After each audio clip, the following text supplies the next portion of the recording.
to Strength for Tomorrow Radio. If you're listening to this in the podcast, my name's Stuart Thompson. Today I have with me Bobby Lyttle.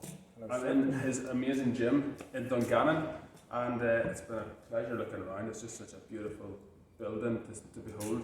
If you are from the area, or if you're not from the area, you have to come and see it. Even if you don't work out, just come and see it. See his handiwork. It's beautiful. So Bobby has opened this gym in the last 2 months. 2 months now. 2 months, end of April was it? Whatever, the very date we could open in lockdown was the date that we opened. So yes. Whatever date that was, that's the date we opened. That was our first day of training. Love it. I think it was like 30th of April. I think Same so. day I reopened. So Bobby, you're 33? 34, sorry. I'm 34, yes, I'm 34. 35 soon? 35 this year. Yeah. I'll not say soon, but this year. Helen, have you got his present ready? Helen's probably not watching. Yes, you still don't watch it. You don't want to see this. I've jumped ahead. You're married to Helen. I am married. You have one son and another child on the way. Yes, we Yeah. do. The child is due very, very soon. Very excited. I am nervous, Nervous? but totally excited. Can't wait. Yeah, it's not as bad probably the second time around. as the No, first you time. sort of know what to expect, Yeah. but two's harder than It's a one. baby. It's a baby. Yeah. So you're living in New Mills at the moment? So yeah, we're not too far away from here, just a couple of miles. We moved there maybe 10 years ago, both Fermanagh born and bred, so Yeah. moved down here for work. I was going to say, so you're from Fermanagh. You're quite far away in Fermanagh, are you? Where's Helen from in Fermanagh? Helen's from Kesh, I'm actually from a wee place called Lisblock, but we met in school in an activities thing just outside school, and yeah, sort of got to know each other that way, and then it took us so long to get together, but that's another story for another day. That's part 2 of the podcast, Part or two, the part the two. interview. Going to start off just some silly questions to get us going. Go. So, quick fire, just short answer. Bacon or eggs? Eggs. Really? Oh, totally, 100%. Eggs every day. Okay, I'm not got a question. It's not for me to judge. Tea or coffee? Coffee. Weights or cardio? Weights. Books or movies? Books. Summer or winter? Summer. Eat in or eat out? Eat in. Calling or texting? Calling. Toilet paper over or toilet paper under? As long as there's toilet paper, I don't mind. Okay. Okay. Use this guy. Lose sleep or skip a meal? Lose sleep. Yeah. Right now, that's totally the only option I have. That's just Lose because sleep. we ate food and you're full. Oh yeah. Have you any controversial opinions? Totally, but you're not gonna probably hear any right now. Oh. You might get to some later Yeah. on. Oh yeah, totally. Great. We'll have to probably put that in a censored version on Telegram or something that Yeah. we're talking about these days. Yeah, so first of all, we'll get stuck into the serious stuff. That's the fun of it. We're laughing. Can you tell me, what do you think about like nutrition and exercise? What was your experience growing up? I shared a little bit in the first episode of the podcast about mine. I'm interested to hear kind of what you Yes. experienced. So growing up, I was always into some sort of sport. In school, I always loved athletics and football, and even when I moved schools, I started participating in rugby. So my fitness was always pretty decent. So I always had a good base level anyway. I competed in athletics when I was in school. Did okay. Have a couple of wee trophies and everything from those days. I have the Enniskillen record for the shot put. I think it's under 12s or 13s. I don't think it's beaten to this day. I hope not. We'll pretend that if it is beaten, it totally isn't. So it's still mine. If you've beaten that, or if your child has beaten that and you're listening to this, let me know about it. So put him in his place. Yeah, but then totally the end that suffered for me, which is probably the most important end, was the nutrition. So I had really no idea during school. I would have had packed lunch every day, sandwiches, jam, ham sandwiches, packet of crisps, wee biscuits, always just following that routine. And I was always sort of skinny growing up, and I was wondering why these other people were maybe putting on a bit more muscle, a bit fitter, a bit stronger. It was all to do with nutrition, so we'll definitely touch on that point because that's so important. Exercise, you only exercise for a couple hours a week. It's those hours that you're not in the gym. That's totally important. Yeah, absolutely, couldn't agree more. I think a lot of people go to the gym thinking that the magic's going to happen. And The magic areas you've got. you don't need to worry about what you do at the other 165 hours in a week if you go to the gym 3 times a week. But it's nutrition's where it's at, isn't it? That's it. What about? Can you tell me about how training over the years has helped you overcome tough times? Have you anything? Yeah, I definitely have one specific area. So I always say to my clients and just anyone I sort of meet, the fitter you are, the easier life gets. And the stronger you are, the easier it is to cope with those challenges that life will definitely throw at you. It's not a maybe, it will happen. So back in my younger days, I actually got a disease called Weil's disease, leptospirosis, which is the ingestion of rat's urine. I was playing rugby at the time, so I was quite big and quite strong. And that disease completely knocked me for six. It actually nearly killed me. The statistic is 50% of the people that get it actually die from it. So I was in the good 50%. But the reason I survived it, the doctor said, is because I had so much weight to lose and I was so strong that my body was able to fight it. So I went into the hospital at 16.5 stone. I came out like 2 weeks later at something less than 12 and had to start rebuilding all my muscle and my weight all over again. But for about 6 months, I was completely not the level I was. So definitely in terms of strength and that sort of level, if I didn't have what I had, I wouldn't be here today. So I can contribute all that to my strength and training that I did whenever I was growing up. Yeah, I think even sometimes like mentally, a lot of time we think the gym, the training is physical, the benefits of it, getting bigger, getting stronger, as you said, or if you're a lady, just getting stronger, not bigger necessarily. Yeah. We'll talk about that later. But sometimes the psychological element of it as well, like doing something tough, putting yourself through a tough workout, and how that can prepare you in everyday life. When you get challenges at work or you get challenges in family or whatever happens, sometimes I think that the benefit of disciplining yourself to do that hardcore training. I totally 100% agree. So you're putting yourself in that disciplined state, being comfortable, being uncomfortable. Yeah. So whenever you hit those situations outside the gym, you know that you're prepared, you have that preparedness ready to attack whatever's being thrown at you, so you have that mental state along with a physical state. Yeah.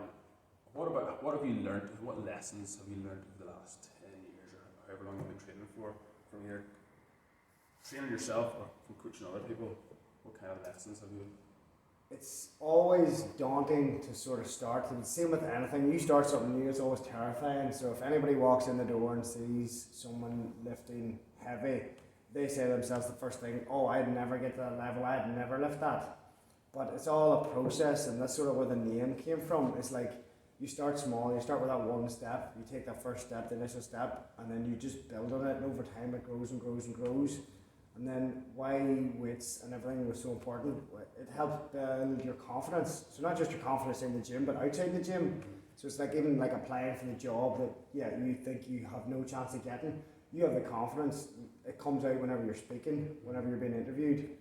That same thing can cross over to so many aspects of your life. So that's why I say it's so important to do a level of fitness, no matter what it is, some sort of fitness, and that helps through all aspects of life. Absolutely, couldn't agree more. And you kind of transitioned into you did shot put. You think you said you did. How did you transition to where you are today then, and how you kind of see fitness or the process? No, it was as I get older, my goals sort of changed, and they will change again and again as I get older. So I always wanted to be strong and fit. So whenever I was playing rugby, I was strong and I wanted to be as big and as heavy and as powerful. But then I didn't have the fitness behind me, so I didn't have the long runs in me. So I was very gassed very quickly. I was a big target to hit, but I'd hit you once and it might be 5 minutes before you'd see me again. So I wanted to develop some sort of fitness I was strong and I had the body composition that I wanted as well, or that I was working towards. And then me and Helen were on our honeymoon, and I turned on the TV and the CrossFit Games were on. And I was seeing these athletes that looked how I wanted to look, lift weights, but then they also had to run and they were doing sprints and it was no problem. And then they're going back to your weights, and I was like, what is this? So we were on a honeymoon on our cruise, so I went out and went to the gym, did a couple of weights, and then got on the running machine and did like 1 or 2 runs, and I was zonkered. I was done. Yeah. And I was like, right, as soon as I get home, we're going to find one of these gyms. And whenever I get home, I joined a CrossFit gym, and it just sort of, my love for it grew from then. So over the years, I did get fitter and I got stronger, but I was still able to move, and my body composition changed because I was heavy when I was younger, but I had a lot of fat on me. I have less fat now, but I'm around the same strength, but I can move, so I'm prepared for sort of any challenge that sort of comes. Until they throw something in that I'm no good at, then I just have to keep working on it to get better at. So work on your weaknesses is a massive thing. And again, it builds confidence, doesn't it? And you start seeing little progressions and getting better at it. Yeah, I think he started like CrossFit like maybe 6 months before I started. I stumbled upon it and it's some idea. Came on his YouTube video. Like these guys are like deadlifting crazy amounts and then like handstand walking or something. I was like, oh, that's cool. I'd love to do that or cool. try it. Like if they could do it, why could I not do it? They've got a body, I've got a body. You know, try that. So, but yeah, it used to annoy me because not annoy me, but it used to inspire me, I should say. Whenever like you would always be like, you know, we'd share a workout sometimes. You tell me what you did, and I tell you what I did, and you were always just that wee bit better. You're like, especially gymnastics movements. I think you always maybe fudged a couple of numbers there, but anyway, we'll not. Well, it pushed me at a new level. Yeah, no, I remember you taught me my first muscle up. I could do pull-ups, lots of pull-ups. I could do dips, and I could not put the two of them together to do a muscle up. But it's all about that transition. The transition. It's linking it together. Yeah, and you taught me my first muscle ups, and I've done a few since then. I'm glad to hear. Good. Proud coach. Keep it going. Keep it going.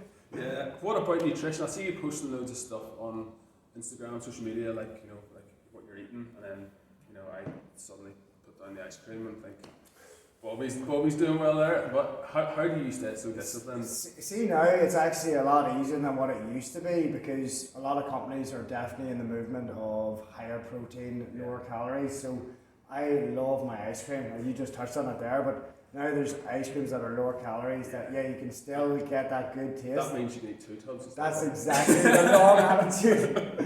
No, but it is easier, but it all sort of starts with your preparation. So you need to sort of know your macros, what nutrition you need to be eating for your body composition or for your sport. Yeah. And then it starts with even as early as you're shopping. So you need to shop for your week. You need to prepare your meals in advance and know what you're hitting. Yeah. So that's what I would say to anybody. If you're just winging it every day, you don't know what your calorie intake is, you could be way too high, you could be way too low. That will have effects on your body composition, also on your performance. If it is for a sport, the better prepared you are, the better prepared you're going to be for your sport. So I prepare I prepare my meals in advance. So I would cook on Sunday for maybe a couple of days and then cook again middle of the week. And then I would either freeze or put them in the refrigerator. Yeah. So then I have my food sorted for the week. Yeah. But that also gives me the option to have loads of time in the evening. So if I get home in the evenings, I have time to spend with my family. So I'm not going home to cook meals. But this is one of the benefits as well. So you have your food tracked, but you also have that extra time. You also save money because you understand what you need to buy for the week. So it's all planned in advance. It's not wasted. It's totally, So there's so many benefits to that. And then I always sort of sit in a calorie deficit until the weekend, and then I banked a couple of calories.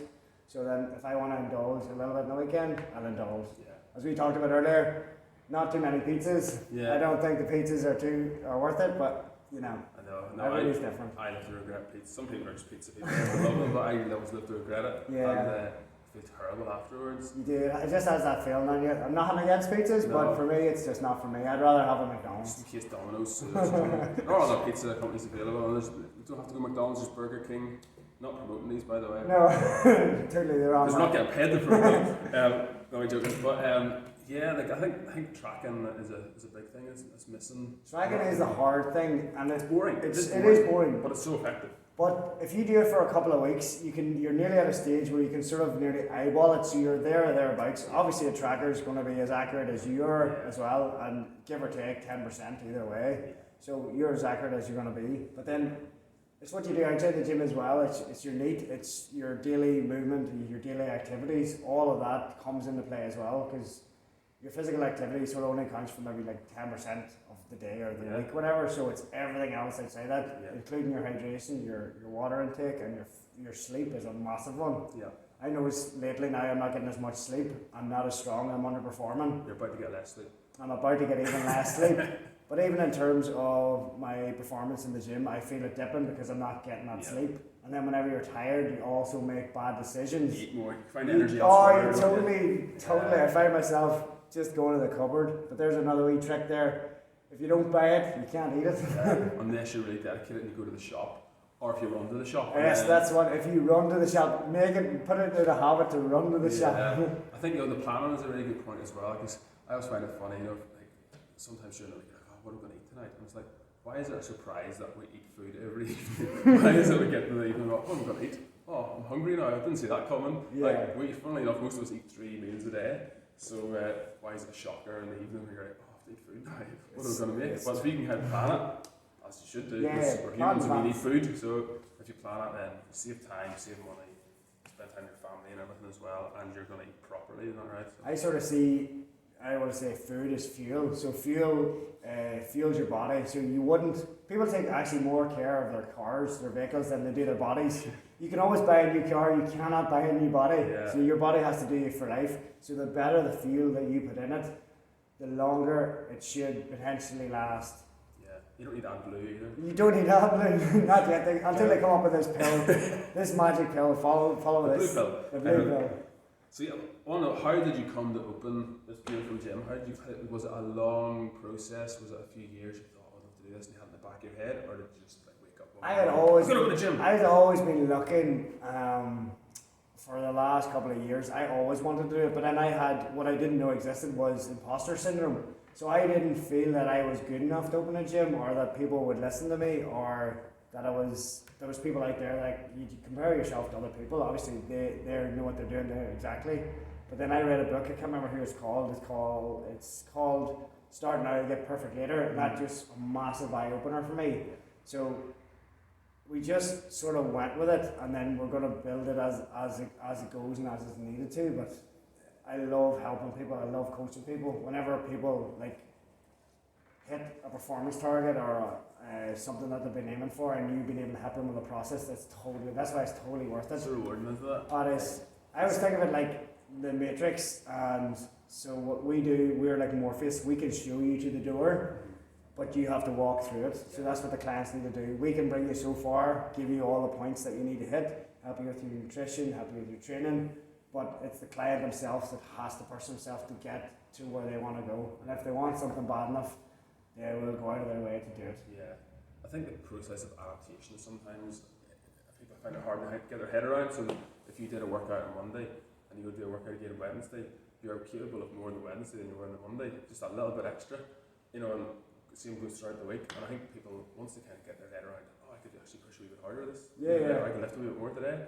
You know, once they kind of that clicks, then they aren't afraid to put on a couple of kilos extra or that is your progressive overload that you're talking about. It's like you start them small and they're like, oh, actually, I am capable of doing that. Yeah. And then you just push them a wee bit harder, and they find within themselves something that they've never known they've had. Yeah, it's just, as you said, capabilities deep within their body. You know, they're programmed to adapt, recover, and then go again and stress themselves a little bit extra. How did you come up with the name Work in Progress? So I use that engineer as my career as an engineer. We use that all the time for our projects. So they're always a work in progress until they're finished, and then you move the files to finish, and then the customer gets what they've asked for based on their specifications. Yeah. But for humans, I think we should always be a work in progress, so we can always adapt and evolve and get better. Yep. So I thought that approach would definitely work. And just in the name and in the branding and everything, it's short, it's to the point, and people know what we're all about. So you always want to improve. You want to get that 1% better every day. So even if you don't, you have that baseline. Okay, I have hit that before. Maybe I'm having a bad day, having a bad week. That's okay. I can get back up there again and just keep working on it. It's an adaptive process. Yeah. Success isn't linear. It has ups and downs. Yeah. It's that bit in the middle. Sometimes people see the start and the end, but like you said, there's a work in progress. Yeah. And in one sense, there's never an end. You know, we can always improve on something somewhere, whether it's your cardio, whether it's your strength, whether it's your mobility, or. And even with the age, like your numbers do start coming down, but you can get more specific. You can get more efficient. So maybe you're not as strong, but you're more efficient at some sort of lift. It's all about preventative measures as well. So as you talked about in one of your podcasts for osteoporosis, that's one of the things. Like weightlifting is great for helping that. So keep it going. Yeah, and if we start it earlier, it stands by you better. It's not, rather than waiting until something happens. I need to do something now. You're better starting in your 20s, your 30s, or younger. Preventative medicine. Yeah, exactly. Prevention is better than cure, as they say. Less side effects. Generally cheaper too. Yeah, a lot cheaper. What is it you really enjoy? Like, what gets you up? What's the earliest class you have? Is it 6 a.m.? It's 6 a.m. What gets you up at like 5 or 5 o'clock to train people. I say my alarm, but I'll be lying. I actually do get up before my alarm. I am buzzing to get going. What does he love about training people? That's what I was wanting to get to. It's just helping them with that process. So I have, like to say, a very strong mindset. So I have good willpower. Some people mightn't have that. But whenever they get in and get going in the mornings and you're just shouting at them, you know, you watch them perform, you know that they can push themselves a wee bit harder. They hate you at the time, you're like, I know you can maybe lift a wee bit more or you could go a wee bit faster. They're not your best friend, but at the end of it, they're like, yeah, I actually did achieve that. It's like, yeah, I know, I believe in you. You just have to give them the confidence to believe in themselves. They're just getting them through that process to where you know they can, and generally they surpass where they think they could be. A lot of people are like that, and they don't realise what their body's capable of. They don't, unless they test it to some extent, they never will find out. I mean, they could get to 80 years old and never find out what they were capable of. That's exactly it. I think others are superior, but we've all got bodies. It's the exact same process. We all adapt and react in a similar way. We're not so different in a lot of ways. That's what David Goggins points at a brilliant book, Can't Hurt Me. David Goggins.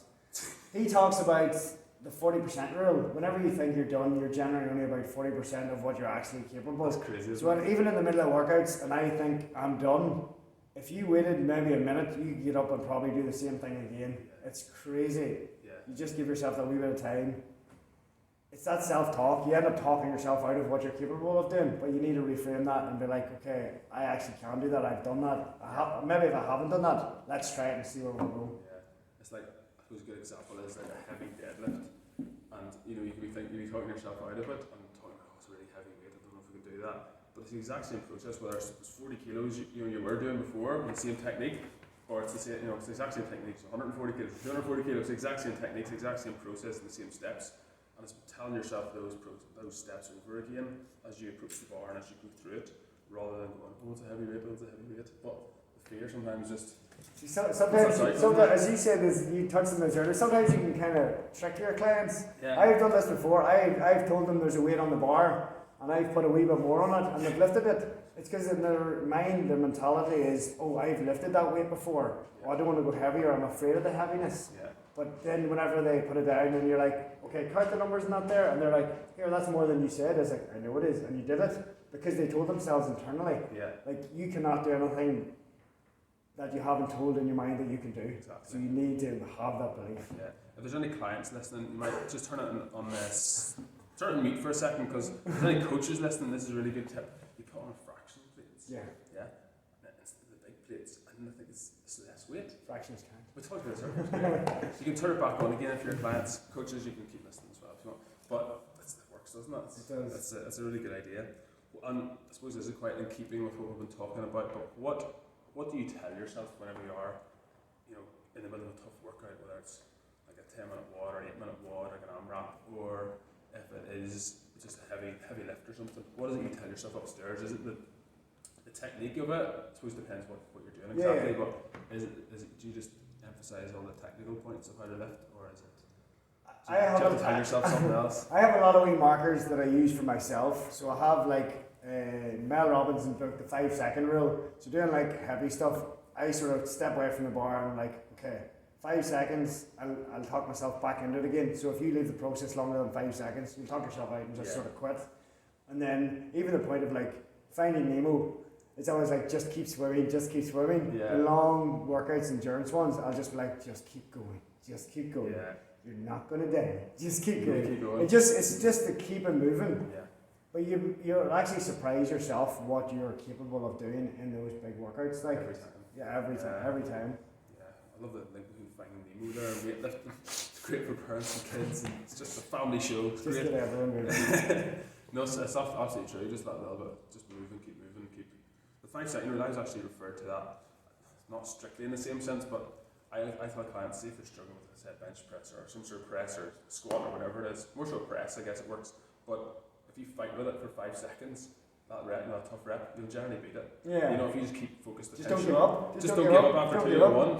Fight with it for 5 seconds and you'll probably win that rep, you'll win that round. And it's surprising how successful that's been. There's an amazing type of training, and I can't remember the name of it. So whenever you're doing like a really heavy lift, If you step away and take 5 massive deep breaths and go again, you'll generally hit the exact same number. So say if you did a max number of push-ups and then you think I'm done, and then you try another set, you might get like half of them. But if you take in that volume of air that you need and reset and go again, you'll surprise yourself on what numbers you can hit. Yeah. It's just that mentality. It's just like, I don't want to say that meditation, but that form of preparing your body, preparing yourself, preparing your mind, and go again. That's brilliant. There's one for you to try. Yeah, let's try that one. Yeah. Hopefully the door's closed and I don't walk out after 5 seconds. So what is your message for, you're in Dungannon here, just outside Dungannon. If there's someone listening who's in that surrounding area, what is the message of working performance fitness? What do you want to tell them? Why should they, it's just that's it. Why should they come through the door? Why do they need to come check this place out, to meet you guys, you and other coaches, and to do, start something? Like, we're not as scary as people think. Not even with that beard? Not with this beard. This beard will come off, and come off, I'll not give a date, it'll come off soon. Keep it for Christmas. I have a job at Christmas. Yeah, keep it for Christmas. But it's not as intimidating when you start, but that's what I'd say to everybody. If you're on the fence, just give it a go. Try it out. It might be for you, it might not be for you, but you might love it, and it might help you with more avenues of life or aspects of life than you actually thought.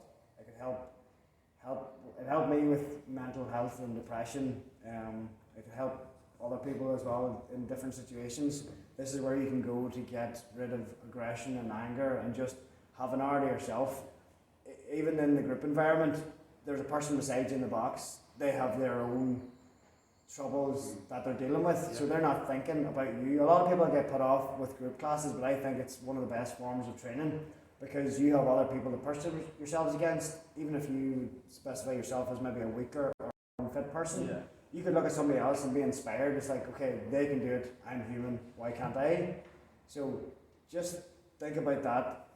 If you're ever intimidated or put off, it's like, if they can achieve it, so can you.